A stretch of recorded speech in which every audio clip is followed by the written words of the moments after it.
I'm Mayor Paloma Aguirre. I represent the city of Imperial Beach, and I'm running for District 1 in the County Board of Supervisors special election.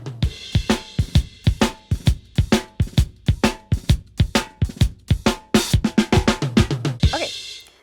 The Board of Supervisors recently adopted a new climate action plan that would push more new homes in urban areas. County staff estimate that it could cut carbon emissions by almost half by 2030. Do you support this plan? Well, I support anything that mitigates climate change. It's an existential threat to us, especially in San Diego County.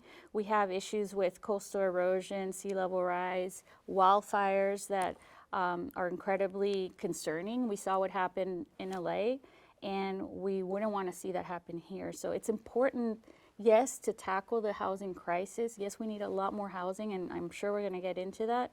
But at the end of the day, it's important that we do our part to reduce carbon emissions and plan for the future, because otherwise, you know, we won't have a future, frankly. So it's important. I do support it. Let's see.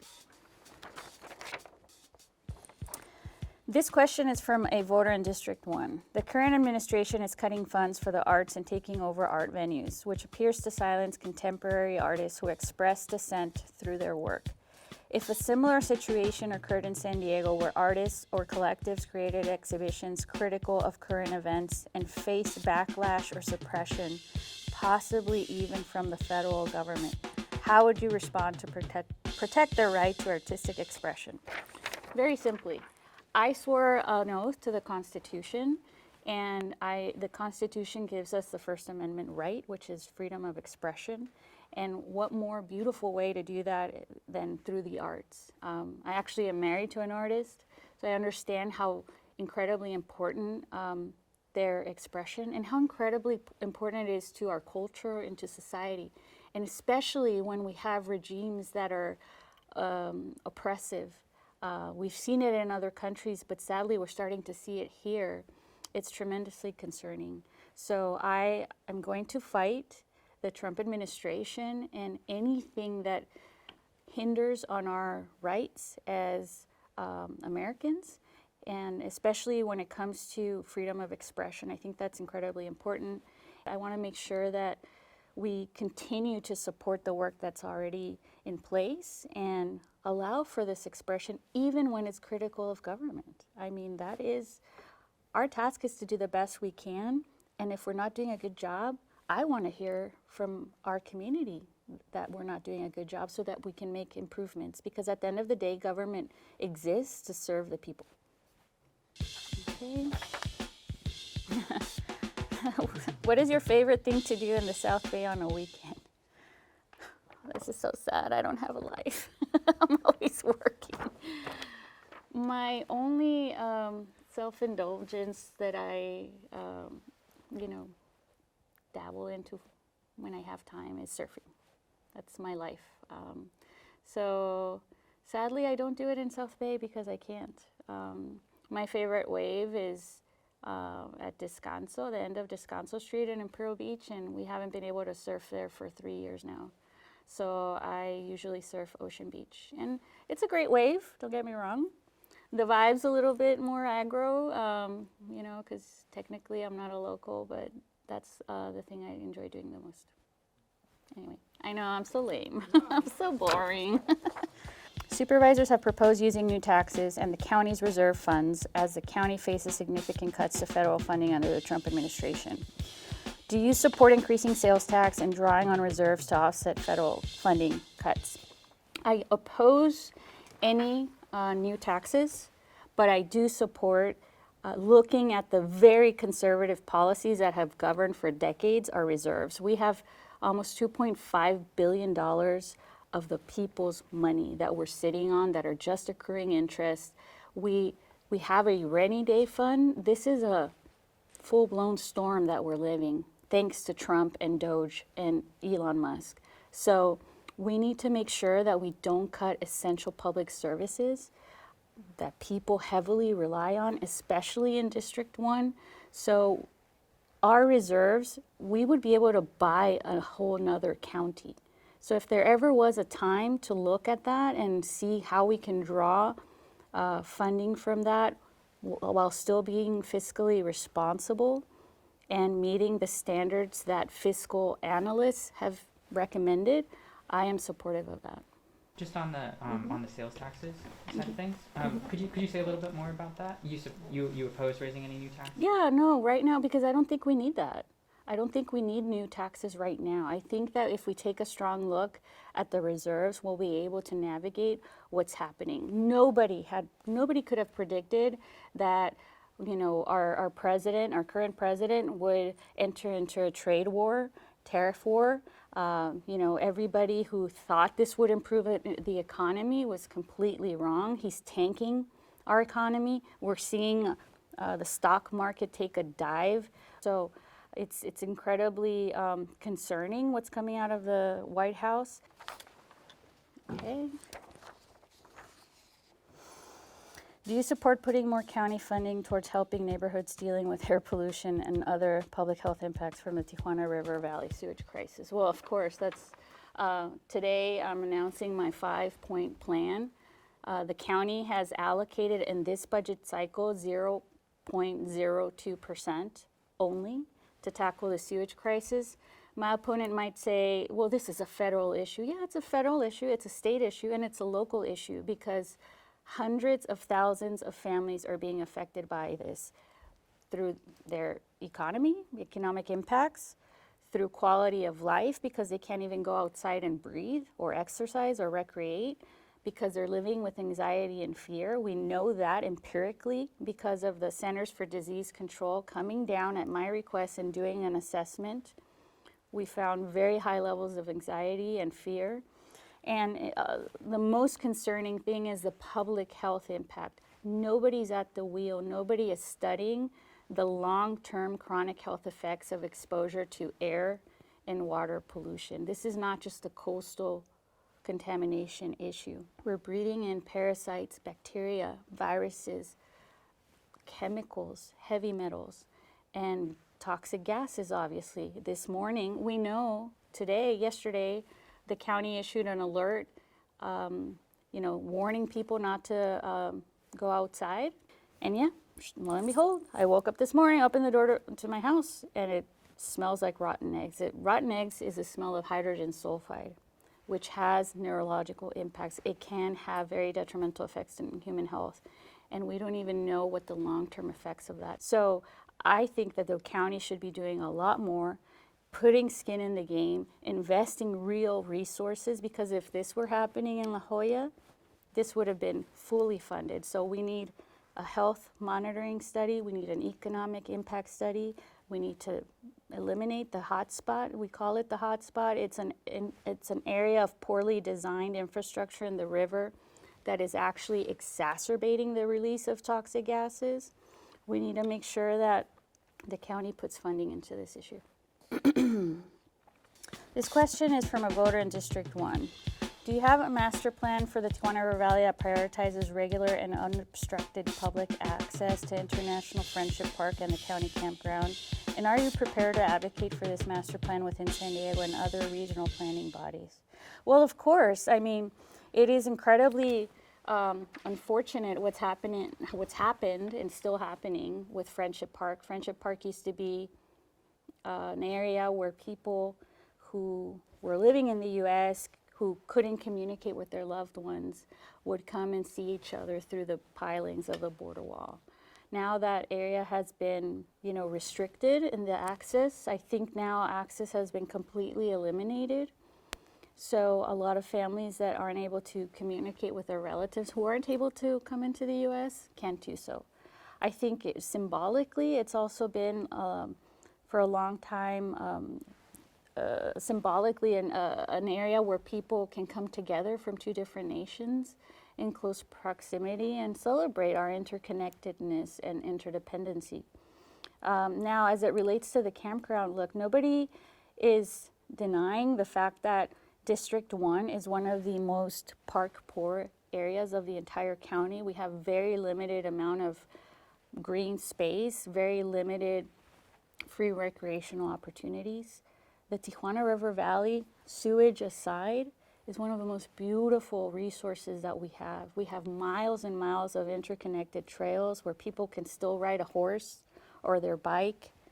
Anywhere you go, you see willow trees, you can see road runners in real life, not to mention a number of raptors. I'm a big nature nerd, as you can see. So nobody's denying that we all want access to that.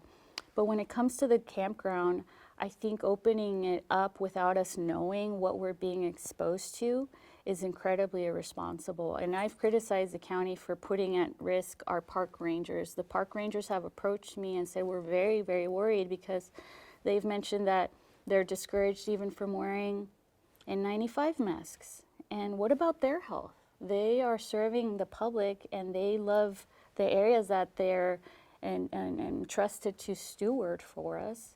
But it can't be, at the cost of their health or well-being. So until we don't better understand that that campground is going to be safe, not just for the park rangers, but for outside visitors who are bringing their children and families, I don't support that. Oh man, burrito or fish taco?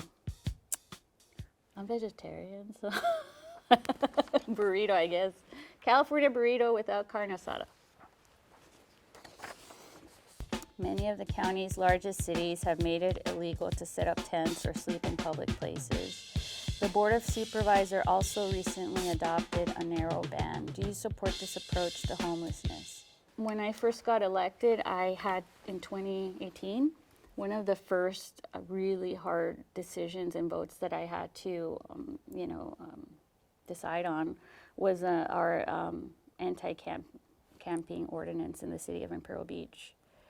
It was a very difficult decision for me personally because you don't want to take this approach when we don't have enough beds in our county to give our unsheltered residents a place to sleep or spend the night. So that's the reality of what we're living. But the reality also is, at least in this particular case in Imperial Beach, we had a very pervasive encampment right next to a school where we had a lot of drug paraphernalia that children were being exposed to.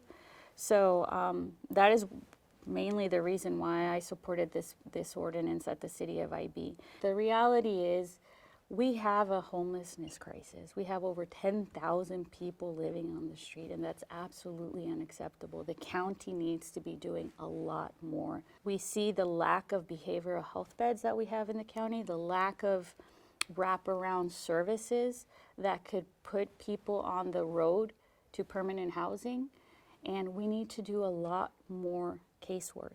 That's how in Imperial Beach we've taken that approach. When I first got elected, I also created the first housing specialist position, which now has grown into the housing department. And we've taken an approach of having a working group task force, if you will, of city employees that go out into the community once or twice a week. If they need an address to receive their documents, for example, sometimes that's a big barrier, having an ID or a driver's license. So giving them a P.O. box address where they can receive these important documents is what we've been able to offer. When it comes to supporting encampment restrictions, encampment ordinances, as District 1 Supervisor, is that an approach that you would support? Well, with the recent one that took place already, I want to see, okay, is it making a difference, or are unincorporated areas in need of additional policies or programs? So until we don't see the results of what this recently passed policy is, then I want to take a second look and see what approach we can take. All right. Oh, I just said this. San Diego Mayor Todd Gloria has said the county needs to assume a greater responsibility for the homeless crisis. Do you agree with that? Yes, absolutely. I'm looking forward to, when I become supervisor, working with him and the South Bay mayors so that we can work in partnership and collaboratively. That didn't happen. I've said this before, our previous supervisor dropped the ball on some things that were important to our district. We could have had funding from the state that, didn't come our way because there wasn't that partnership that we could have, relied on. I think that another thing is we need to make sure that we're supporting the cities and that we're entering in important partnerships with other entities, whether it's housing providing services or medical institutions or even with schools. We need to figure out how to create more government supplemented housing so that we can truly start to tackle the homeless crisis.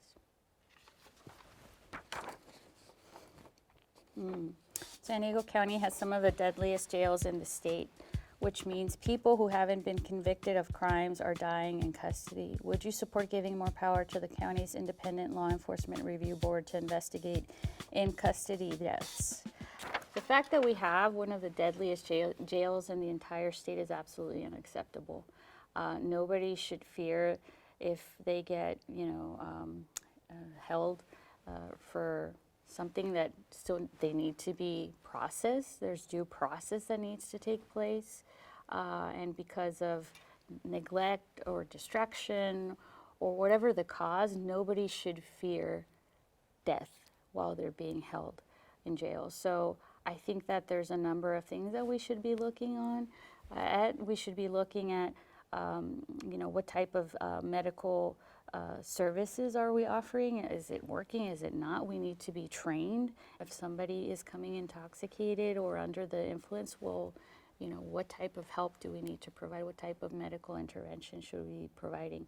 So I trust the CLRB, who's been doing a great job of monitoring and keeping the county government accountable to take a harder look and see if there's other things that we could be doing. So I do support them.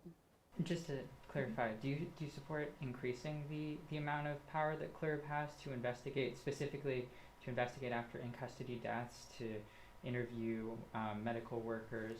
Look, the jails are under the sheriff's jurisdiction. And we've seen this before where the sheriff is duly elected by the people.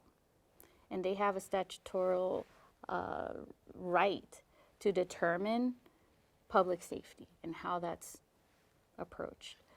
The Board of Supervisors can work with the sheriff, can make recommendations, can work collaboratively to look into issues that are of grave concern to the people. Obviously, this is a very concerning issue to all of us. So I want to work with the sheriff, I want to work with the CLRB. If we give the CLRB more authority, but that isn't something that the sheriff's willing to work with us on, then where are we at that point? So that's not something that you would support then? No, I would support it, but I want something to be effective, right? Well, if we give them the authority, but they don't have the access, then what happens? Is it just a messaging type of decision? I don't agree with that. I think that when we make decisions, they need to be implementable, they need to be pursuable, they need to be effective. So that's how I govern. I am about effectiveness and common sense. So in this particular case, I would work with the sheriff and see, there's this interest, can we work together? And if it makes sense, I think it does, I would absolutely support giving them more authority. Yeah, so this is related, right? Do you support the Board of Supervisors sanctuary policy, which bars county agencies from working with federal immigration authorities unless they have an arrest warrant signed, by a state or federal judge? So I've talked about this before, right? I think that nobody supports having violent offenders put back into our communities, rapists, murderers, pedophiles. But beyond that, we need to align ourselves with the state law. That's the state law. We shouldn't be using our resources to do the federal government's job. We are seeing more and more reports, very trustworthy reports of people who are not given their due process, which is by law. We're hearing reports from people in the community that are being taken away by ICE agents without any visible insignias, with masks, that are being, some, as you well know, are being deported to El Salvador and other types of prisons, maximum security prisons like Abrego. So right now, I think that I don't want to see in any shape or form our county resources being used to do ICE's work or the federal government's work. The Board of Supervisors is currently deciding whether to continue funding for its Immigrant Legal Defense Program, which provides legal representation for people in San Diego County facing deportation. Would you vote to continue the program? I would vote to continue the program at the same level it is, precisely for the reasons that I just mentioned. We're seeing even citizens being deported. At one point, where does that stop? If we don't have the legal representation, what if somebody doesn't have the resources to pay for a lawyer, for example? And we have an incident where we have ICE holding you or threatening deportation. We need to make sure that people have access to that representation and due process. And so far, we've had that, and I want to see it continue. This question is from a voter in District 1. If elected to the County Board of Supervisors' vacant District 1 seat, how would you protect D1 residents who live in a border county from the current administration's Project 2025 playbook now that it has been announced that America's law enforcement is going to be unleashed on sanctuary cities? I would protect D1 residents as I have since I became mayor, tooth and nail. I don't support any of Trump's policies as they relate to immigration or to Project 25. I don't support mass deportations. I don't support taking a chainsaw and gutting essential public services as my opponent does. We know my opponent is taking that approach as far as the structural deficit that the county is facing, has no problems in aligning himself with Trump administration or with Elon Musk. So in this particular case, Project 2025 is terrifying, and I have sworn an oath to the Constitution of the United States, but also the Constitution of the State of California. And it's my responsibility to ensure the health, safety, and welfare of my people. And if President Trump is not looking to do that, which is becoming very clear, I will fight tooth and nail for the people of District 1, unlike my opponent who will align themselves with Trump. Is there anything you'd like to add? Well, I mean, I'll add that I am someone who's going to fight for housing for all. We have the biggest crisis in our nation right now here in San Diego as far as housing. Nobody can afford a house. We have to make $275,000 to be able to afford to buy a home that is now, median $900,000 to buy. District 1 has the lowest household income out of the entire district and the biggest need. So we not only need to build more housing, we need to build more housing at all levels, not just market rate housing, not just luxury housing, not just homeowners or housing for homeowners. What we need is working class housing. We need low and very low and moderate level income housing.